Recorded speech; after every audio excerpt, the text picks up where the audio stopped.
Hi, my name is Trey Mangum, the managing editor of Shadow and Act, and so glad you can join us for this Sundance Film Festival virtual panel on Honk For Jesus, Save Your Soul. I'm here today with Adamma Ebo and Adanne Ebo, the writer, director, and producer of this film, and we are so excited to chat about it and everything that went into the film, as well as break down a little bit of the film as well. So thank you both for joining me today. Thanks for having us. Yeah. We're excited to be here. Definitely happy to be here. Yes. So first of all, out of curiosity, I just want to talk about your journey as filmmakers and just exactly what is it like being creative collaborators and sisters at the same time? Like, how is that working relationship? And, how did you lead to this point of having a film that's premiering at Sundance, one of the biggest film festivals in the world? Yeah, I think as far as the creative collaborators and also sisters bit of it is, it just honestly felt natural. I feel like it's all we've ever really known. I feel like we were born a partnership. Yeah, we lived a partnership most of our lives. We're the only two siblings in our family, so it's always been us. Yeah, and so I think.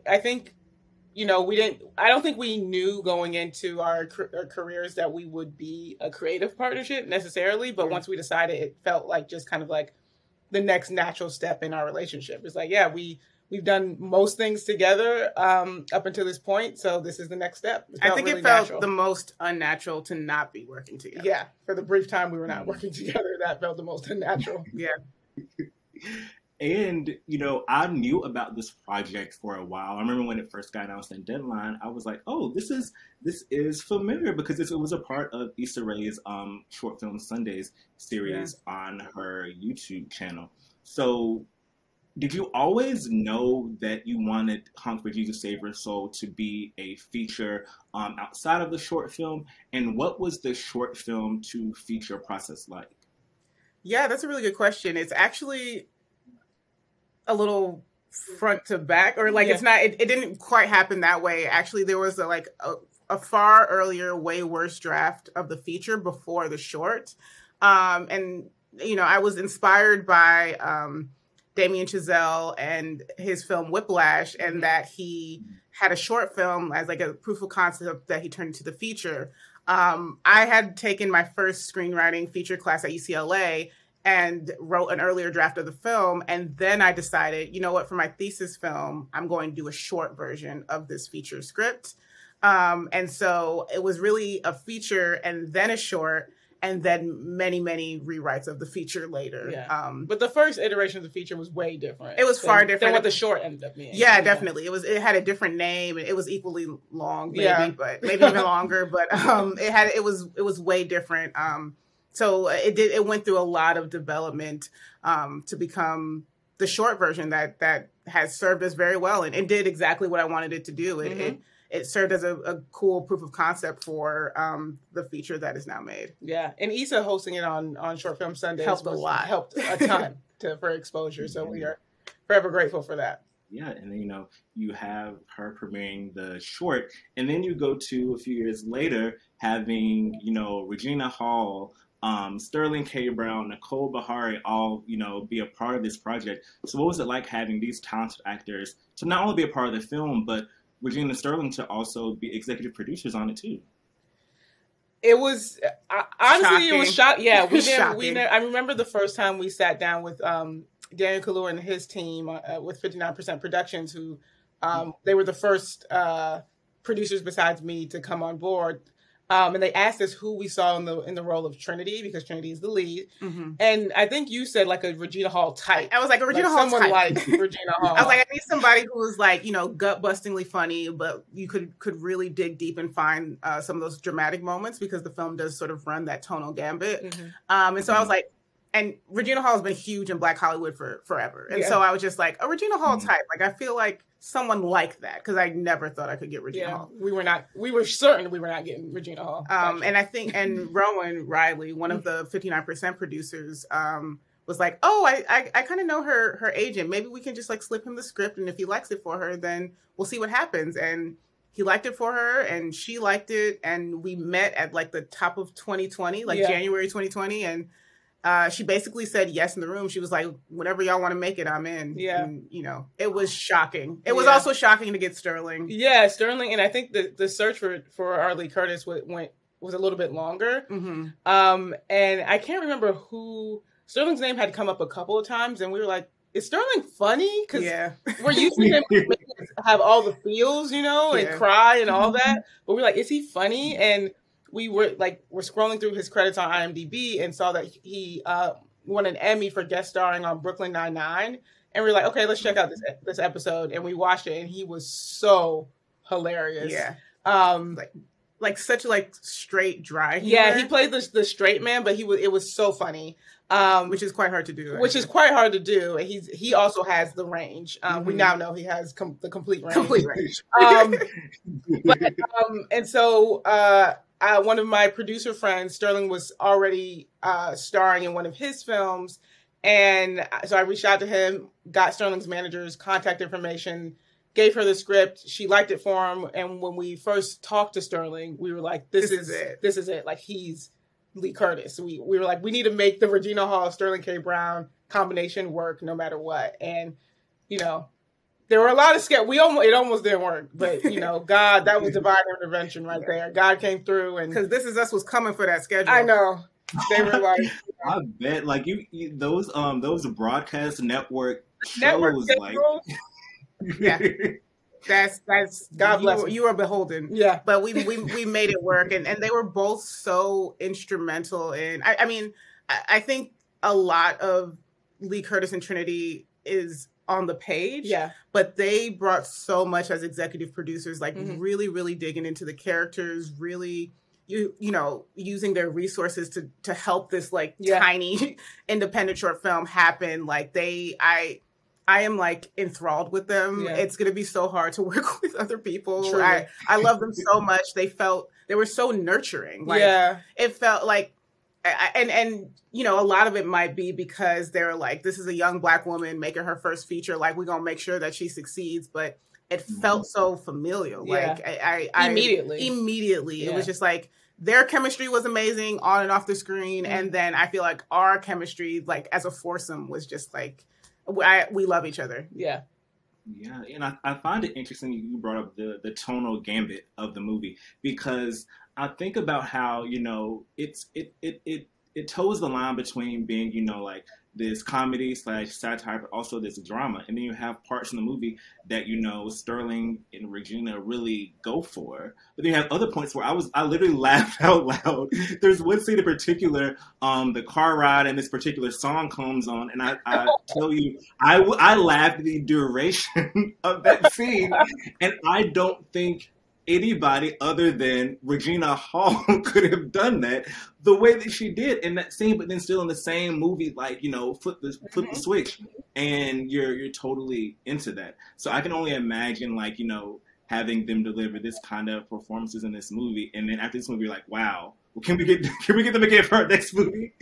Honestly, we already have our next movie in mind, and we were like, is it doing too much to have them be a couple again? Is that doing too much? Well, you know, it could be one of those like collaborative efforts. Like, you know, so many directors have like their go-to writer. I mean, their go-to like writers or stars or whatever. Just gonna be like this. You know, it's true. Spike Lee does it. The Coen brothers do it. Mm-hmm. Wes Anderson does it. So I am totally down to build a Sterling and Regina multiverse. Yeah, I'm fine with that. I love it. And I also want to talk about the inspiration behind this film, because as someone who grew up in the church, so much of this film did resonate with me. And I want to know just like the idea behind this whole film and some of the themes that you specifically wanted to speak to in this movie, because I think we're at a point now where there's a lot of, I guess I call it megachurch culture, and specific things that you associate with this, you know, commodified religion and commodified Christianity. And I want to know if any of that was an influence on the film, as well as, you know, your upbringing as well. Yeah. I mean, we too grew up in the church, and like we're millennials, so like there was this big boom of megachurch culture around our like coming of age and childhood, and you know, I think it's twofold, the inspiration for the film, that we lived it and it was such a big part of our lives, and that we also like at a certain point got very disillusioned with it. And it was a range of disillusionment. I think it ranged from, you know, them speaking about the evils of Harry Potter and Halloween, both of which we are obsessed with. Right. And we were like, cannot get on that train. I'm sorry. Yeah. Also from like just this the systematic abuse of power by people in leadership positions. And the community's willingness to absolve them of it. So, you know, and it's complicated, right? Because we're saying that certain people are kind of these divine conduits from God to us, but then does that mean we don't hold them to a certain standard or hold them accountable for being irresponsible or terrible or damaging? Yeah. And so I think both those things, both our upbringing and naturally learning to question the church, coupled with these very like you know, name some whatever these blatant misdeeds by various religious figures kind of led us to Honk For Jesus. We were like, we want to both critique what's going on, question and encourage the audience as well as ourselves to ask questions, because that's very much discouraged in the church, or it was when we were growing up. But also, it's kind of still a love letter to it, because I think the inspiration is twofold, because it's such a prominent part of our culture as American Nigerians who grew up in Atlanta, Georgia, but also Black culture in general. Yeah. And so much of it is inspiring and beautiful, and it really does something to you, to your soul, in my opinion. And so it's the inspiration, I think, both came from an area of critique and an area of love, where we're like, this is a culture that is meaningful and could be and should be doing better. Yeah. You know, I love the concept that, you know, even for Black people who may not be as religious or non-religious, it's hard to separate the fact of what the Black church means overall to Black culture. I mean, it's instrumental in our very history. It's instrumental in, you know, the church being like the main vessel for the civil rights movement and things like that. So I think it's so interesting, because it's like you can't, even if you want to be untethered to that system, it's hard not to, because it's in our, even today, it may look a little bit differently today, but it's still, you know, that same concept. It's in the fabric of our culture. Like we have our assistant editor who did not grow up religious. While we were in one of our editing sessions, she asked, do church people really say Lord that much?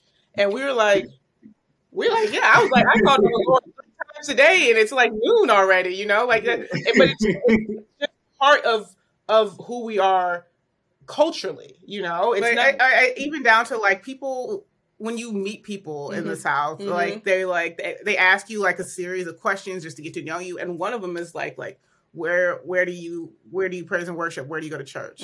And it's like, even if you try to separate yourself, which we did for a while, and I think now we've found a healthy balance and where we like to find ourselves spiritually and with our faith. But when we were, I think, at our most distant, it was still like, you know, I was still like, well, what do the churches got going on today? Like, what events do they have going on? I wonder like what these sermons are talking about, or even like after church, you're gathering. It's like, I want to know, I want to be around that. Yeah. You know what I mean? It's just like, whether it's at your grandma's house or after, or literally in the church, when people just are like chatting it up, it's like, it's just so intrinsic to the fabric of the culture. It's communal, and it's the way, it's even ingrained in the way Black people, I feel like, as a community, walk and talk and gesture and like if we like something, I'll be listening to whatever, Jasmine Sullivan hotels and, you know, throw up a praise hand because Jasmine is killing it. You know, it's just like, it's just part of us. It's part of us, yeah. We couldn't divest from it completely. And I don't think we found that we didn't want to. Yeah. But what we could do is do our part in presenting what work can be done to make the system, to make this institution largely, I guess, of organized religion, which is a huge one, better. Yeah. Yeah, and like you said, like as millennials, I don't know what year it kind of began, but we just really saw this you know, surge in, you know, mega churches. I don't even mean like the mega church like we see in this film. I'm talking the ones that have like, you know, a headquarters in LA and have like splinter churches in all these other cities.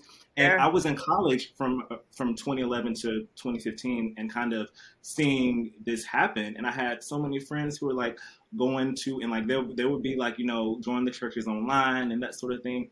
And then as someone who like grew up in like grassroots church and things, it was all kind of interesting to me because I remember even when I was in Charlotte, I went to church with a friend and it was very, you know, it was very relaxed and like the Panthers were playing that day and like the minister was there dabbing and stuff like Cam Newton. I was like, this is not the church that I recognize. So it's interesting to see how, you know, it evolves but so many aspects of it are still like similar as opposed like when you're thinking about this movie in particular, like the wealth aspect that comes in from, you know, people who are in leadership positions in the church and how things kind of like, you know, they may look different, but they may change over time. But at the end of the day, sometimes they do, you know, remain the same.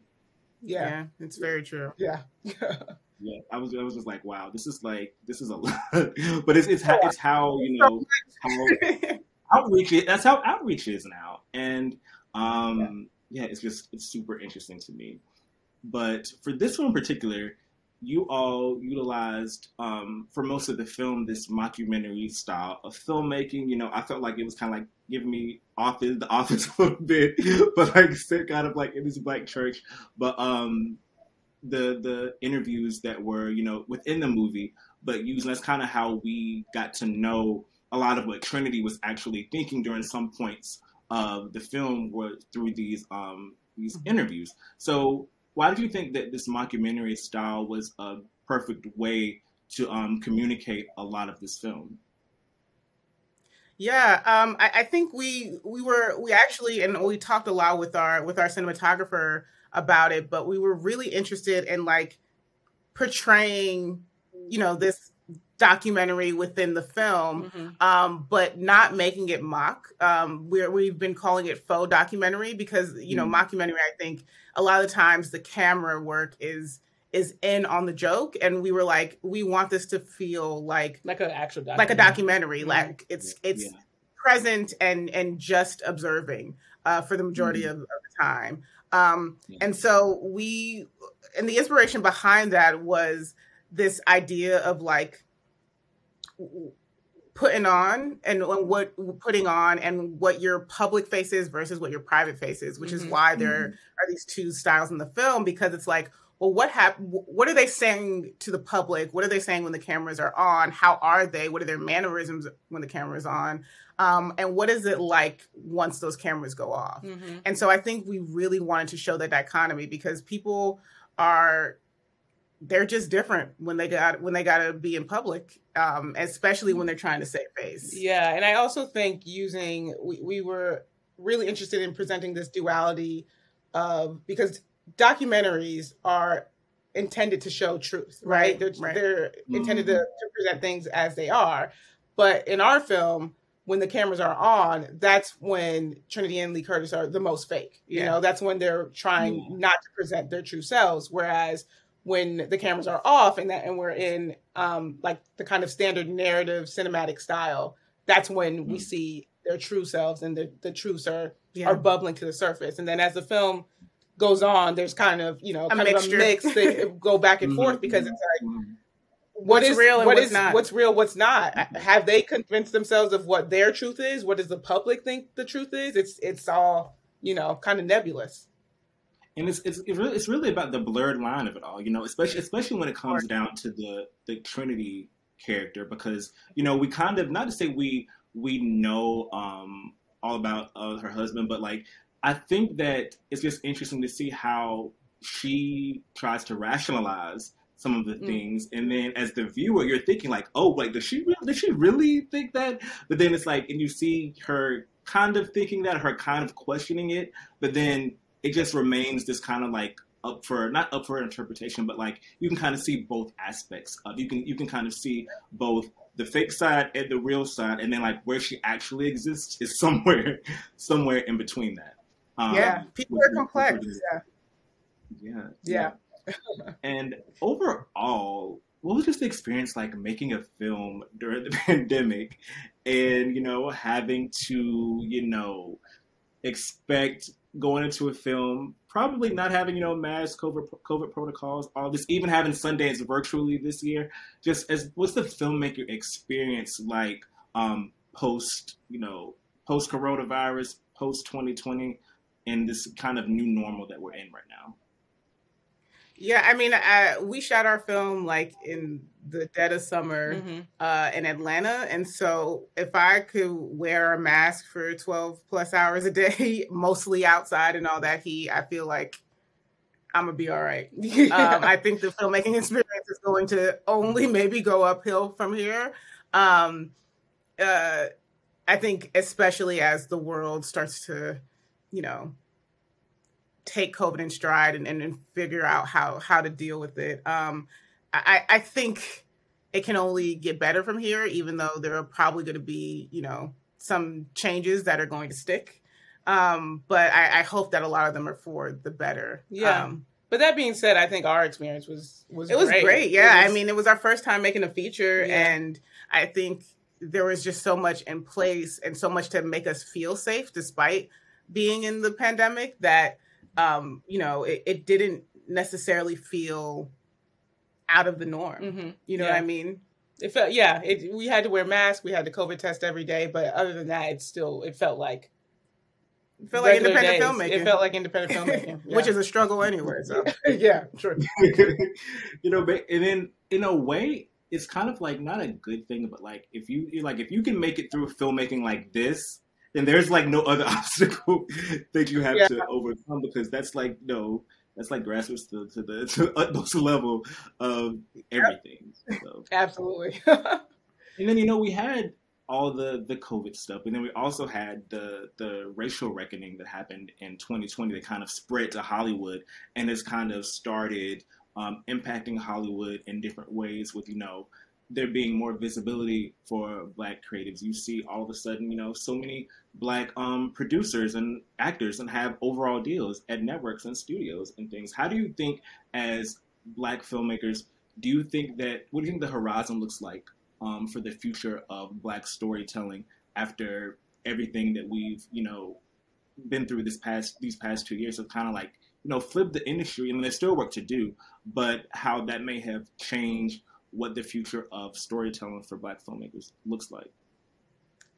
Yeah, I'm hoping that it opens things up, honestly, because I think Black people, and therefore Black filmmakers, tend to be kind of confined to these certain boxes when it comes to filmmaking and making content in general. Yeah.